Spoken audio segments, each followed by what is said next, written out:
علیکم ورحمۃ اللہ وبرکاتہ. آپ دیکھ رہے ہیں کے ٹی وی اور میں ہوں امجد علی. پیش ہے آج کی بڑی خبر. امریکہ نے 70 کمپنیوں پر پابندی لگا دی. امریکہ نے حال ہی میں 8 مختلف ممالک کی 70 کمپنیوں پر پابندی لگا دی ہے. ان ممالک میں پاکستان، چین، امارات، ایران، فرانس وغیرہ شامل ہیں. امریکہ کا کہنا ہے کہ کمپنیاں ایسی سرگرمی میں ملوث تھیں جو ان کی قومی سلامتی اور خارجہ پالیسی کے خلاف ہے.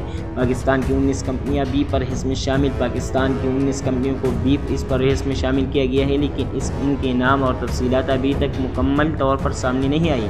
امریکہ کا موقف ہے کہ یہ کمپنیاں حساس ٹیکنالوجی کی غیر قانونی منتقلی میں ملوث ہو سکتی ہیں. چین نے امریکی فیصلے کی مذمت کر دی ہے. چین نے اس پابندی کی سخت مذمت کی ہے.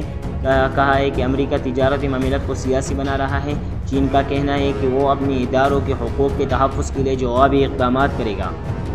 پاکستان کا رد عمل ابھی تک سامنے نہیں آیا. ابھی تک پاکستان کی طرف سے اس پابندی پر کوئی ضابطی رد عمل سامنے نہیں آیا. تاہم ماہرین کا کہنا ہے کہ اس طرح کے اقدامات پاکستان کی دفاعی اور تجارتی صنعتوں پر منفی اثرات ڈال سکتے ہیں.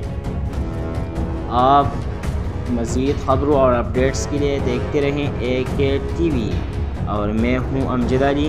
اگلی خبر تک اجازت دیجیے. اللہ حافظ.